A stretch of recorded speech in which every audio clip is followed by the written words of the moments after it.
All right. So I like to start every episode with a few quick questions to help my audience get to know you if you're up for it. Yeah, of course. Okay. Like I had the choice. Okay. No, yeah. fir- First is, what's your morning routine? How do you like to start your day? My morning routine usually consists of just like stretching. Like as soon as I get out of bed, I get on my foam roller because Hmm. I feel like on like I get like tight over the night and stuff. And then I take a few tinctures right on the bedside of my bedside table. So I take stuff like for like my hormones, immune system, and then yeah, I just like get out of my bed, stretch, foam roll, and then make my morning coffee and kind of get straight to it after that, just because as a business owner, I feel like it's best to get my energy directed towards that first thing in the morning. So I'll do that. And then like probably later in the day, I'll do like the decompression stuff where it's like more meditative stuff. But Hmm. yeah, first thing in the day, usually straight to business. So Are you a morning person? um I can be, it depends. I think if I have something going on, Hmm. um I'm more inclined to get up earlier, but I feel like my considered what you call morning, like I'm like 7, 8-ish as Hmm. normal, but I don't really get up like 5 o'clock club or Yeah. whatever. Yeah. I don't I do that just I often. I was just curious. Are you doing coffee now? I am, yeah. I mean, before like last time we talked, I had crazy anxiety, but Hmm. I'm able to drink coffee again, so I'm excited about that because I need it to kind of fuel me through the day. That's great. Wait, so I feel like you're the perfect person to ask. How do you take your coffee? Is it straight or do you put potions in it? What do you do? I put stuff in it. Yeah, I put medicinal mushrooms. I put raw goat's milk and Yeah. collagen, and yeah, I've been getting this like acid free or like low acid and mold tested coffee. So that's been good. Perfect. Yeah, Love it's that. not making me too jittery and stuff, so I enjoy that. Great. Good to hear it. I'm actually off coffee now. I don't think I Are told you? you. Oh, Yeah. we switched We places. switched places. So I'll Nice. I'll get back to it at some point, but I'm actually feeling better without it. I'm drinking now like chicory root Oh yeah, instead. Yeah. So anyway. that's a good coffee replacement. Yeah, it tastes good, so it does the job. So Yeah. I'll keep you updated. All right, great. Next is, what is a product you are really loving right now? It can't be your own, has to be another company's. It could be a supplement, it could be like, I don't know, a red light, it could be a book, it could be anything physical you're really liking. Mm. Um, Trying to think because I take so many things. It's I like know you try to have try so many try options. to try to figure out my favorite one. Um, I guess to stick to supplements because that's like my like thing. I love supplements. I love like these like parasite cleanses I've been on, and it's like through the microbe formulas. Hmm. So I just love doing parasite cleanses. It's like it's been such like a thing that I've geeked out on, and like Uh-huh. I've always known about parasites and like just the importance of like kind of like staying up on the upkeep of them and like really like seeing the difference. I think I was like absolutely fascinated and blown away by their products. So yeah, Yeah. yeah. Are you doing one a month? What are you doing? I was doing every full moon. Hmm. But then every time is where like kind of life happens and like when the full moon falls, I'm like away traveling, so I don't want to be parasite cleansing on the road. Hmm. So depending on that, I would typically do one a month, but before that I was doing it consistently, whereas like just full on like dedicating months to it and stuff. Yeah. But I think there's a different level for everyone. So I Yeah. think depending on where someone's at, like it requires different. But I'm also like an extreme person when it comes to like diet nutrition. So I like to like experiment and test stuff on myself before I share it with other people. So that's kind Yeah. of why I go so hard. Same, Yeah. extremists over here. So Yeah, yeah, I love it. Okay, yeah. cool. Parasite cleanses. Mm. Next is, what is your astrology, sun, moon, and rising? Hmm. I'm actually really bad with this. I know I could Are look you on the app right now and are you a check. Pisces? I'm a Pisces, yeah, but Yeah, like you're a I don't know like Pisces. my like rising and all that stuff. So Yeah. I'm kind of confused on that. Like I never really like pay attention to it, but Well, um okay, we can look it up later. What yeah. about, do you remember what your human design is? Yeah, manifestor generator. Oh, okay, okay, that's right. Yeah. I'm looking at, I have your human design here as I'm asking you. I'm like, yeah, you're an emotional, oh, you're a manifester. Yeah, manifester. You're a manifester, an emotional manifester, and you are a 3-5. And everybody, he's a cold thirst. So join the Yeah. club. I talk about that a lot on the show because Really? I'm obsessed with cold thirst. Yeah. So What does that actually mean? Like the I cold mean, person? it means that ideally our diets are colder, like what we consume We is thrive colder. more on Yeah, colder? we thrive cold, and that's also like colder environment. It's basically like we run hot. So to regulate our internal temperature, drinking cold liquids, eating cold foods, be Oh like yeah. cryotherapy, cold location, like we were talking about, like you were talking about how you're sensitive to heat and like Hmm. needing the fan on and you love the rain. So Yeah. that's like a very like when you're cold thirst, you run really hot. So you can use cold foods and liquids to regulate your body temperature. Yeah, Yeah. I mean, that makes perfect sense because that's exactly how I am. Yeah. Yeah. So there we go. Love that. All right. Last in this little series is what is a topic you are really into right now? What are you thinking about? What are you learning about? What are you geeking out over? I think just finances right now, which like, I mean, I kind of go in and out of that stuff, you know, like Mm-hmm. finance is obviously a big part of life, but I really been geeking out on business stuff and just like stepping more into like the entrepreneurial like roles of like how to like really master that world. Because I feel like as a business owner, you know, it's like it's cool to have this idea and kind of like get lost in like the dream aspect of it of like, oh yeah, it's cool to like work for yourself and kind of have like a health company and all this stuff. But then like what does it look like in a more professional aspect of like, you know, how do I make that work? What does it look like long term? You know, Mm-hmm. so I've just been diving deep into like books like that. Like I guess that'd be like self-help books or like positive mindset stuff like that and entrepreneurial stuff. So and also Okay. I'll talk about the recession too. I kind of just like try to prepare for that as well, you know. Wow. I was not expecting you to say that. Really? No, yeah, Yeah. I have like so many different things I'm into, but that's like Uh-huh. the more recent thing. Like even in my car, like I kind of like I love music so much that I can't like not listen to music, but so it's kind of difficult for me, but I've been like forcing myself to kind of listen to more like books and audiobooks as I'm driving now. Oh, interesting. So is it like finance tangibly or like money mindset? Like for example, like the one I'm not sure if you heard of it, it's a popular book. It's like Think and Grow Rich by Napoleon Hill. Mm-hmm. Like that's like the book I'm currently listening to, and like other Okay. ones like similar to that. Mm-hmm. And it's like the chapter that I'm on, it's still the beginning of it, but it's a lot about like just like mindset and desire and just like being persistent with like what your goals are and not accepting like anything other than those things, you know, because I think it's like easy to cave and be like, well, if I have a backup plan, it'd be like much easier to just like quit at a point when it gets hard. Hmm. Yeah. So yeah. Yeah. Well, so what like inspired this push in this direction, or like what are you pulling from it personally? How are you applying it to your own life right now? I think what inspired it was just like a lot of like what's happening, like I said, with the economy and stuff, Yeah. and just lots of talk in the news about that, and then like seeing how like the market, whether it be crypto or stuff like that, kind of just drop as a whole, stocks and all that stuff.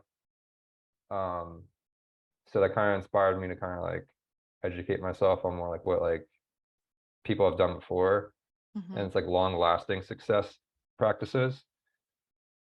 And yeah, just trying to like learn as much as I can and apply it to my life now. So like whether it be mindset or like cutting back on expenses that don't make sense, you know, saving more and like where to invest your money, stuff like that. So it's just Mm-hmm. been like a thing I've been like kind of fascinated by because money's not going anywhere anytime soon.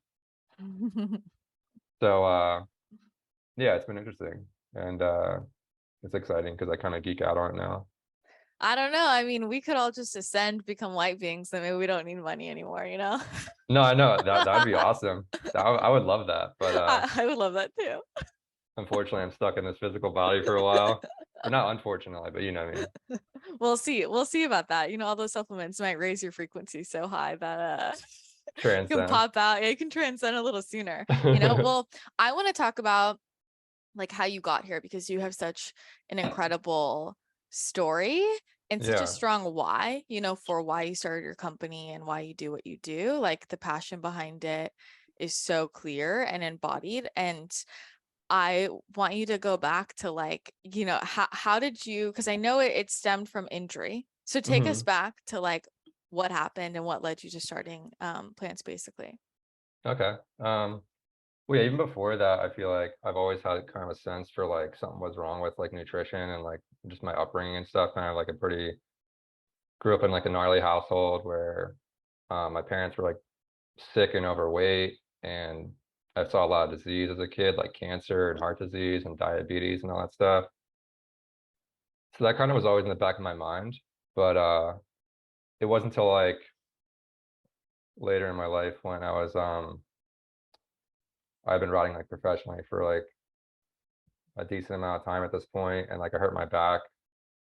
And it's funny how it happened because I feel like stuff that happens, it's like you like in the moment you see it as such an inconvenience and like, oh, like I hate this, like I'm in pain, and it ends up being like a negative thing. But when you look back on it, it actually like, changed the direction of like the way my life was heading. Hmm. And yeah, like basically like I fell on a handrail and like herniated 2 discs in my lower back. And like the story with that was kind of just like getting ran in circles by doctors, physical therapists, and um just like never getting an answer. Like the only answer they had for me was like you can like get surgery, but if you're still in pain, like we don't know like what else to tell you. Hmm. And then like they were like the surgery like success rate is like pretty low. So like when I was Googling, especially back then, it was like 10 years ago. So like Google wasn't the same as it is now. And like there was a lot less information out there. So like the information I would get would be like from like really like sketchy websites or books that you like you didn't really know if you could trust because there was no like reviews at that point and stuff. And kind of just took a chance on this book because I was like really dealing with the injury for close to a year and just kind of fed up because I really wanted to get back on my bike and start riding again and like just return to my normal life because it was pretty debilitating. So yeah, took a chance, got this one book, and in the book it had like a kind of like an overview of like inflammation and diet and how like the body works. And it was like not really like a typical book. It was like a binder of um like medical files. So it was like kind of weird. It wasn't like your traditional like just like hardback book. And yeah, that book actually like changed my life to where like I started to see like success within like a week of applying like practices um that I just didn't know about at that point. Because like back then I was like eating crappy food, partying all the time, like kind of just like living like a younger lifestyle, like my early mid 20s. And yeah, just like got really passionate about health and wellness at that point, and like kind of like dove me into like like some of the practices were like supplements and stuff. Like that's like why I got so heavy into supplements and started my company Hmm. was because one of the things I noticed with like the pain was like I didn't want to take pain pills to kind of numb pain if there's an actual issue, which it helps you in a little bit. Like you can like get by, but like you still don't like cause the root cause of the issue, which is like recovering it and like actually regenerating like whatever is um injured. Hmm. So um yeah, basically. Can we pause? Because I have a lot I want to get before you keep Oh going. yeah, yeah, yeah, yeah. Um, so let me go back to like, so you have this injury that's very serious, and like, what are the different, take me to like what the options are that they're giving you and what they're telling you about what's possible. And then also like how that's feeling for you during that time. Because I feel like to go through, like you said, what, almost a year where you're like, I just want to get back on my bike. Like, and that's at Hmm. that time, like your identity. That's the thing that's, that's like what you love. And so how are you good getting through that emotionally? That must have like brought up a lot for you. Oh, for sure. Yeah. I mean, back then that was like my whole life, and I had like no back plan to fall back on because at this point I wasn't into health and wellness. I didn't have like my own business. I like was pretty much just only riding professionally, and that was my income. And even then, it's like some bike riders make a lot of money, some don't. So like I was like more on like the lower end of like the financial scale of BMX. And yeah, it just felt like kind of like very confused on where my life was heading. I was like scared. I'm like, am I gonna be able to ride again? Am I gonna be able to even like function again fully because like the injury like kind of helped me. Like I couldn't even like really tie my shoes. Like it was hard to bend over and tie my shoes. So it was like really Wow. painful. And just day-to-day stuff was like really hard. So wondering if it was gonna like pretty much ruin my life, you know? I was like Hmm. just scared because I was like, I don't know like what's gonna happen. But yeah, the doctors like with the surgery stuff, I think it was just scary because there was no like definite answer like, yeah, if you have the surgery, it'll actually help and like you'll be fine afterwards. So like, yeah, like you're taking a chance because we're cutting through nerves and stuff or like trying to avoid nerves. So like sometimes like the surgery can go wrong. And it looked very different back then. I'm sure it's improved since then. Like doctors probably have a much better way of doing disc surgery now, which I know some of my friends have had done too, and it's helped them. But I still think like the answer isn't always to cut open the body and start like ripping stuff apart and drilling stuff. Like if you can really like do it otherwise.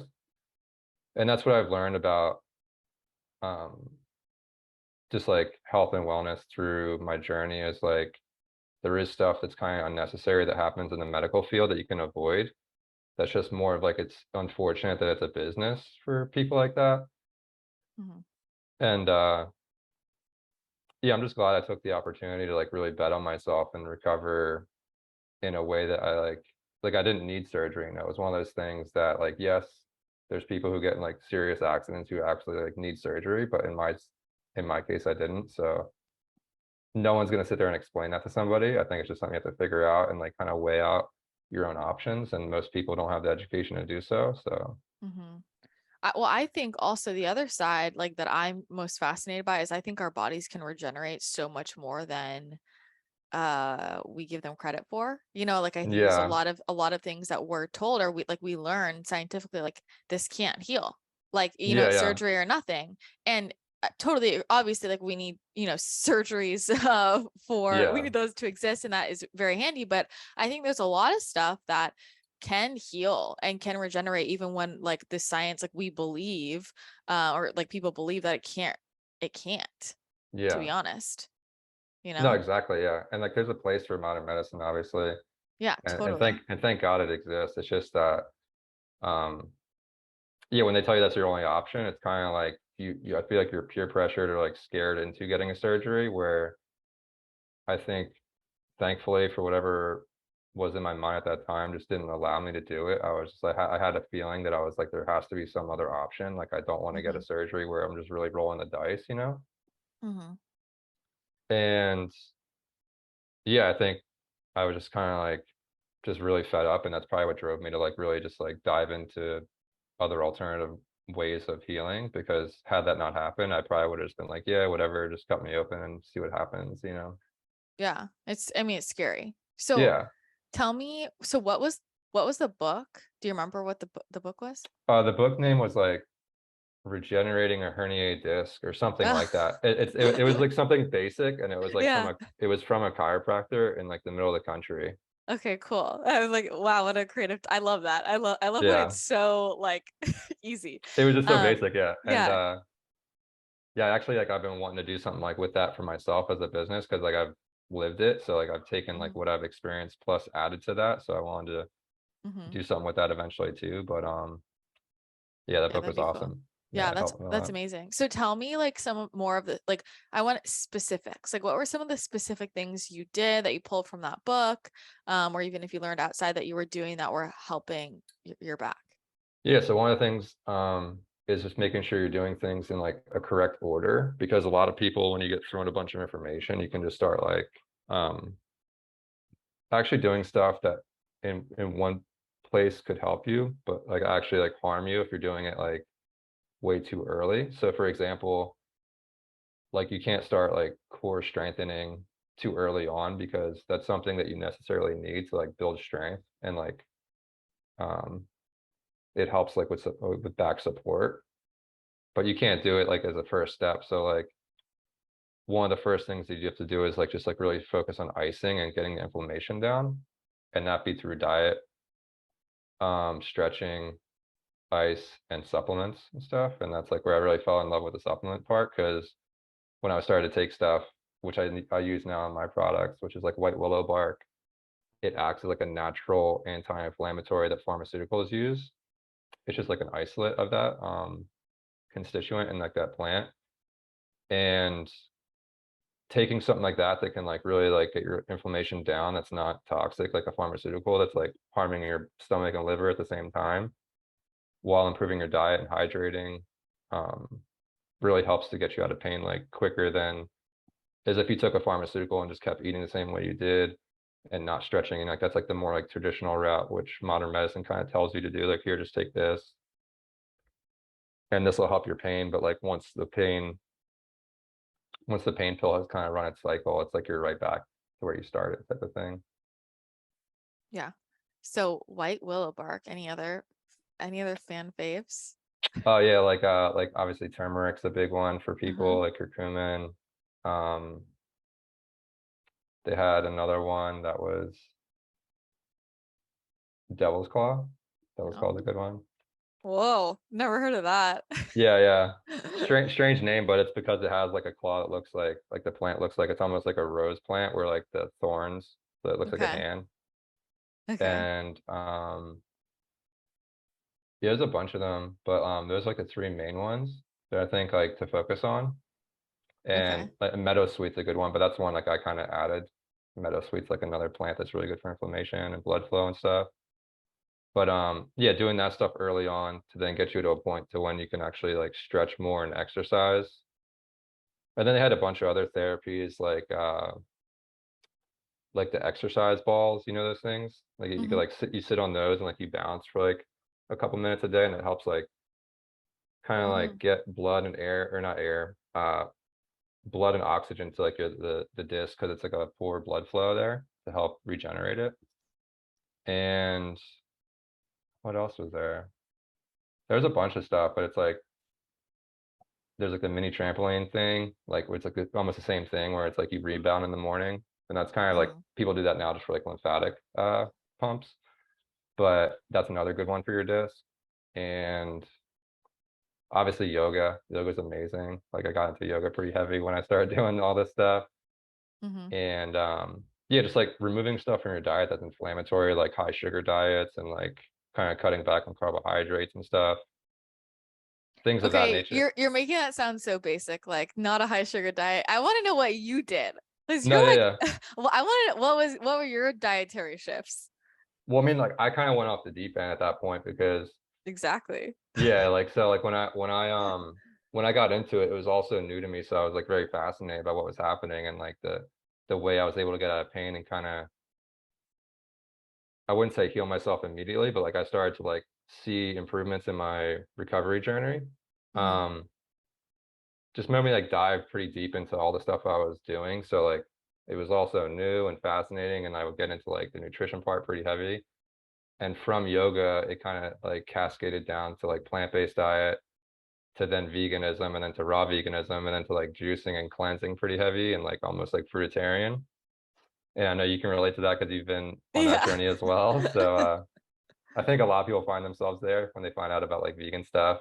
They Mm-hmm. kind of just like follow the rabbit hole down. But yeah, it's like pretty much what I was doing. I was very focused on like taking my supplements, stretching, icing, and then once I could do that, just like being more mobile and focusing on like my core strength. So it's like Yeah. a lot of like plank stuff and like bridges and things like that, and the exercise ball, the mini trampoline. But yeah, like I feel like it was like pretty like fast when I started to see like those improvements, like 2 weeks of like applying all this stuff Oh, wow. and Wow. being in pain for close to a year. And Yeah. then from there, I just like I said, went off the deep end with it, where I was like obsessed with like food and nutrition, and like got really into juicing and stuff. So Yeah. after that, I was kind of just like already, it was like into my routine, and I just like lived that way. And then yeah, I just became raw vegan and like did that for like Yeah. 6 years. Yeah, well, I mean, I can totally relate because like I had a similar experience of I feel like when you figure out how nutrition, supplements, lifestyle changes can heal your body, it's like this Hmm. addictive, I have to understand everything about this because that was so Yeah. profound. Like I had the same thing of when I saw the results in my body and it was so quick after spending so much time, energy, money trying to heal things in other ways, I was like, I have to know everything about this because this is magic, right? It's like a Yeah. miracle worker. So I'm like totally, I feel like we're similar. We have like that kind of obsessive personality and we're both extremists, you know? So Yeah, yeah. we both have that. But like, I want to talk about this diet stuff because I think it's so fascinating. And Yeah, of course. I know that you're like, oh God, here we go. No, no, I love it. uh, it's funny because we almost had like opposite. I feel like we went the Well, opposite route. because you started what, like carnivore, Yeah. then went raw Yeah. vegan? Yeah, totally. And then you went like the opposite. The opposite So way, yeah. I want to know about, I know you eat differently now. We'll get to it, but like, so you went vegan, raw vegan, fruitarian. How are you feeling during that? Like at the time? Like how was that going for you? At the time it felt amazing because I think after living a life that was pretty, like, I mean, I hate to sound like very like dramatic, but it was like just like super toxic food, you know what I mean? Like when you really look at like nutrition from like a backseat and like you see what everyone's eating, it's pretty like low in nutrition and just high calorie and like high filler, where it's Hmm. like additives, whatever you want to call it. But yeah, just eating that way for majority of my life to then switching to something that's very like clean and like more nourishing and like you said, cold, like the body temperature stuff. Like I was eating like very cooling foods, so like it just felt really good for me at that time. And it just made more sense too, because I think with that, I always had, like I said, like a thing in the back of my mind trying to figure out what was wrong with just food in general. Like I've Hmm. always had a question of like why do people sick? Like why does disease exist and all this stuff? And it seemed very simple, like an answer to me to be like, oh, like why would we cook our food? Why would we eat animals? Why would we do all these things that kind of didn't make sense at the time? So I was feeling pretty good at that point. Like I was actually feeling like really energized, had more energy, like skin cleared up, lost a few pounds, like actually a lot of pounds. I lost like 60 pounds, but it took a while to lose all the weight. But I wasn't really necessarily like overweight, but I was like kind of heavier. I was like 220 at that time, and I'm like 6 foot. So yeah, there's got a lot of positive effects from all that stuff, but eventually, you just add years and years of that, and eventually like wears you down and kind of starts to like negatively affect you. So it took a while to kind of feel those effects, but in the beginning it was amazing, and like I felt like a superhuman actually. How long were you doing fruitarian? That was towards like the end, so I didn't really do that too long. Hmm. I did that for probably like maybe close to a year, like not full on fruitarian, but like, like pretty high fruit, Yeah. I mean, that's a long time. yeah, like I remember like when I would go out riding, that's another thing. I was super physically active, so like I think it affected my body in a way that was more intense than most people because I was like very physically demanding on my body. And at the time I didn't have a car, so I was pedaling everywhere. So I was commuting, like on my bike. So not only was I riding to and from places, but I was also riding professionally as like, filming bike tricks and stuff. And yeah, I think it wore me down quicker than anyone else. It would, take a long time for them. It Hmm. kind of like depleted me quicker, but yeah. Let me ask about that because I know that the BMX community is a little more like standard American diet. How is Yeah. that being like a raw vegan fruitarian Oh like my God. I in mean, I that think culture? it's hilarious because I think it's like it's insane to most people, like Hmm. take away like bike riding and skateboarding or like action sports. But to that community, they just thought I like completely lost my mind. And they were just like, I don't know what you're talking about, like all this like love and positivity and like, eating like only fruit. It just like seemed very insane to them. So I think like I was looked at as kind of crazy for a while, but I think nowadays like it's more it's way more normal than back then. But yeah. Okay. I mean, Yeah. but they saw you healed, right? So it Yeah, yeah, but then can't be eventually totally I think crazy.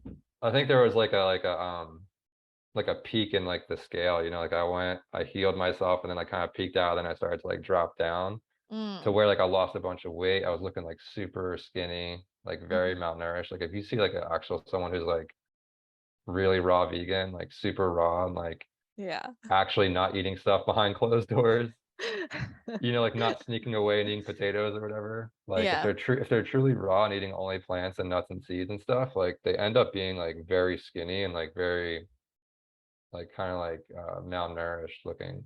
Hmm. So Yeah. It's like, I was pretty hardcore with it plus riding, you know, so like I couldn't even eat enough calories to sustain my lifestyle. So it was like pretty hard. yeah.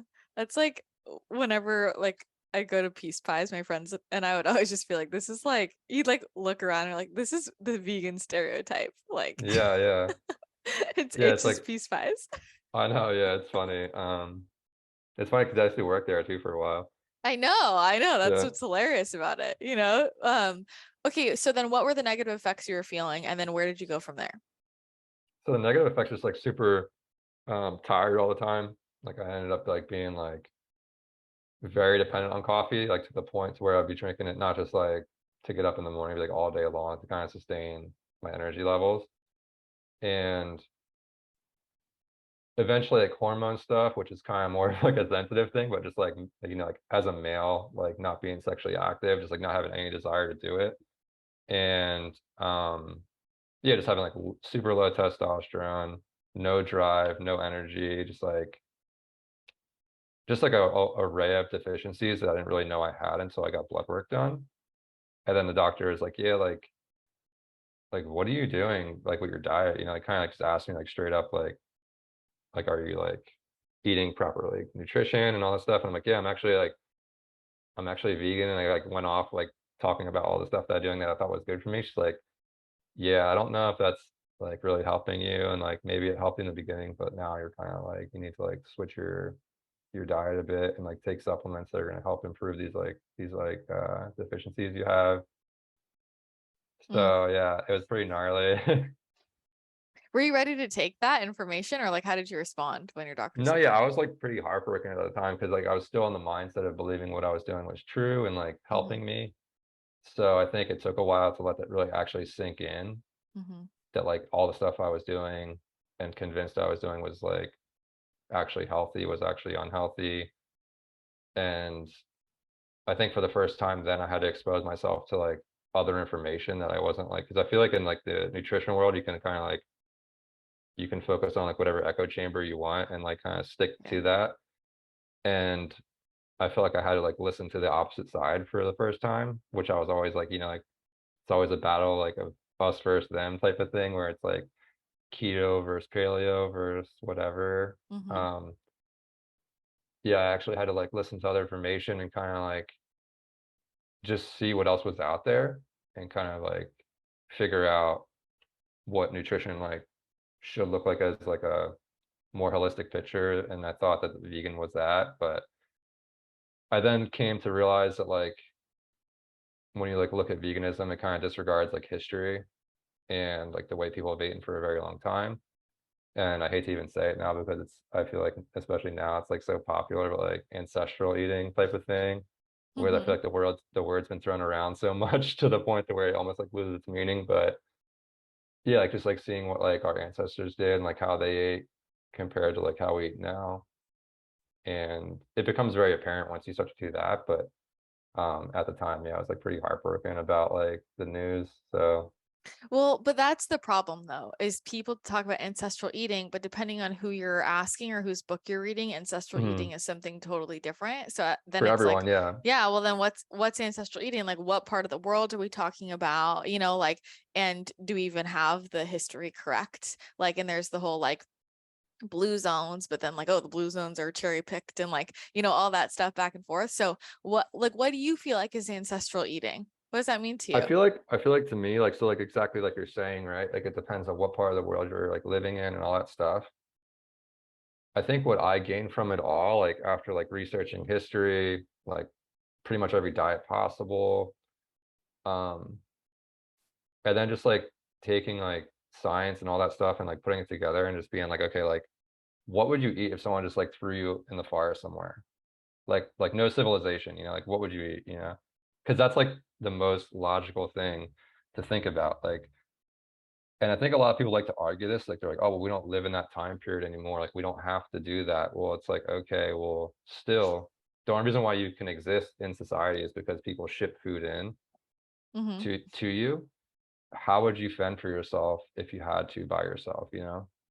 And I think that's where it becomes very apparent that like you wouldn't be getting calories from grains or nuts or seeds or potatoes. Like you wouldn't find any of that stuff anywhere. Like you wouldn't be picking rice and making a bowl of rice with quinoa and like these Buddha bowls and stuff like that. You know, you would typically hunt an animal, find some fruit and some leaves and stuff like that, but it'd be like largely animal based. That's where I think that stuff comes in, is to be more aware of that like hunting is actually a part of like our history. Mhm. So for me, that was like it made more sense then to like return to animal foods, and if I was going to do that, to like support um like animal and agriculture that's like not destroying the planet. So I think like smaller farms like make more sense because I'm not actually going to go hunt my food right now. Yeah. But for just like understanding that like you would be eating like meat and a lot less plants foods depending on Mhm. like the region where you're at. Like obviously it's like like you said, like depending on where you're at in the world, that would vary. But yeah, it becomes very apparent that you would like kind of have to rely on nature at that point. And it becomes like a no-brainer, I think, for at least for me. But like some people can argue that, but yeah, it just made a lot more sense.